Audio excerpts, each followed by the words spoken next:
All right, so you asked me to come out and take a look at your cracked concrete, and we did that, and we both saw that you do have concrete that is cracking and causing tripping hazards, toe kicks. But before I explain to you the solutions, a lot of our homeowners really appreciate it because they're mostly wondering what's causing this concrete issue in the first place. And so that you have a better understanding of that, it's going to be helpful if I explain to you how concrete is constructed in the first place. And that's going to give you a really good idea of what's happening. So, is that okay? Awesome.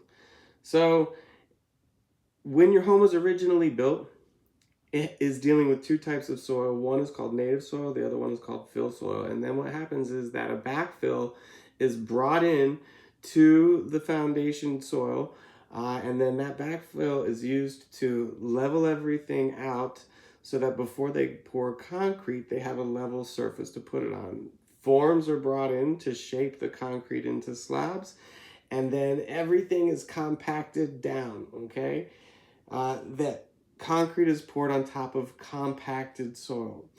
Unfortunately, not every contractor compacts that soil to a grade where it is going to avoid any kind of cracking or any kind of breakage later, and they pour the concrete on top of it anyways. So, uh, the concrete takes 3 or 5 days to cure, and then once it's dry, eventually you move in and you start parking your car onto this concrete slab. And after you park your 2-ton vehicle on that slab over, a series of days, months, years, on top of poorly compacted soil, what do you think is going to happen to the concrete? Yeah. Now, there's a couple of other problems that add to that issue. One is called drying and shrinking. That's caused by heat and drought, where eventually the soil underneath starts to kind of dry and shrink and pull away, and it creates these voids in the soil underneath the concrete slab, which then ultimately is affected by the rains that eventually come, which that causes wetting and softening.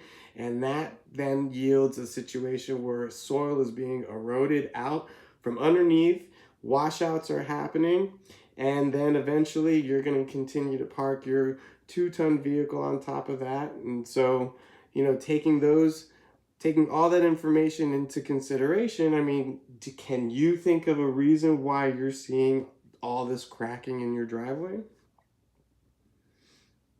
Yeah, I mean, given the age of the home and the circumstances around your house, you're exactly right. So, what are the options for all this? It basically boils down into three. One is called mud jacking, the second is complete concrete replacement, and the third is called polyurethane injection. Now, mud jacking, that's more of a historical way of going about this problem. What is done is holes are cored out of your concrete slab, and then something called a slurry mix is then poured into the concrete slab. That slurry mix is going to get poured in and come underneath your concrete slab on top of the eroded out soil, and that is going to then push up the concrete, but unfortunately, it comes with two problems. The first is that the slurry mix is very messy. You're more likely going to have a lot of slurry around the house, around the property. And two, it does not address the underlying problem of cracks and voids in the soil. So, if you go and have all of this slurry installed and you put heavy slurry underneath heavy cement, and then you come in and you drive your 2-ton vehicle on top of this, but it's all still resting on an eroded out, unstable soil, what do you think is going to happen to your concrete? Yeah, it's going to keep on cracking and being unstable. So this is why most people then see that a full concrete replacement is a good option. So what they do is they then pull out all the concrete, because to do a full replacement, you're going to want to address your garage, your driveway, and your porch, because you're going to want it to match. To address the garage, you're going to have to pull everything that's stored in that garage out. And I don't know about you, do you like going through all of your stored items in the garage? Yeah, me neither. So think about it. You have to store everything while the concrete is drying for 3 to 5 days, because that's how long it takes. And then you load everything back into the garage. Everything is all dried. All you've done is completely replace your concrete slab, but that slab is still not addressing the underlying problem, which is you have voids and dried out soil eroded underneath a brand new slab of concrete. After it dries, you bring your 2-ton vehicle onto the concrete that's on top of eroded out soil. What's going to happen to the concrete? Yeah. So I think that, you're tracking with what I'm explaining here. So you tell me, do either of these solutions sound like something that provides a permanent answer to your problem? Yeah, I agree with you. Fortunately, through advances in science, now we have a new product and a new service called polyurethane injection, or what we call polyjacking. Now, while this is the right solution, it is said that this is as much of an art form as it is a service. Once you take a polyurethane gun and you inject the polyurethane out of the gun, it's not going to go back in.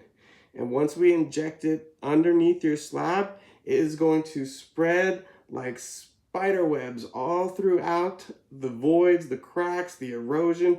Everything that is a hole underneath those slabs is going to get filled with polyurethane. And if you don't have the right person operating this equipment, it can make more of a mess than when you started.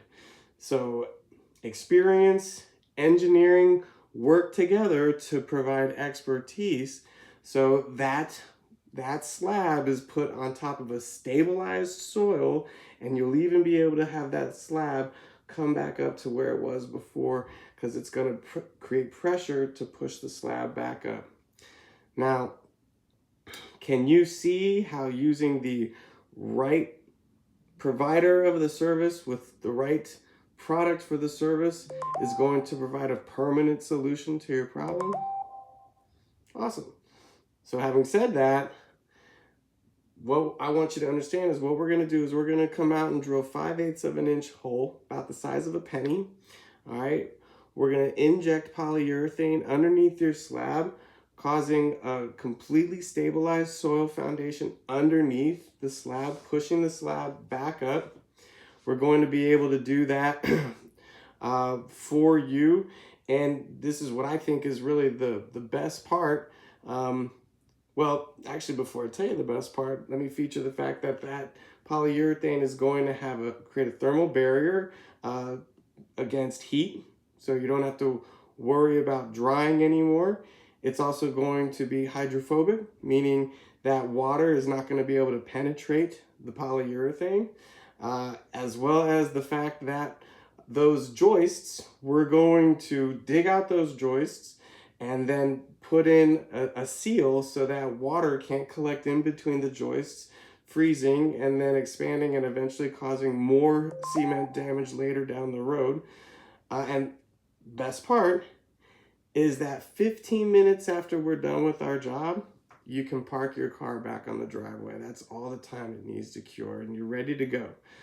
Now, you tell me, does this sound like a fast, permanent solution that is going to be able to, serve the project that you need done? Awesome.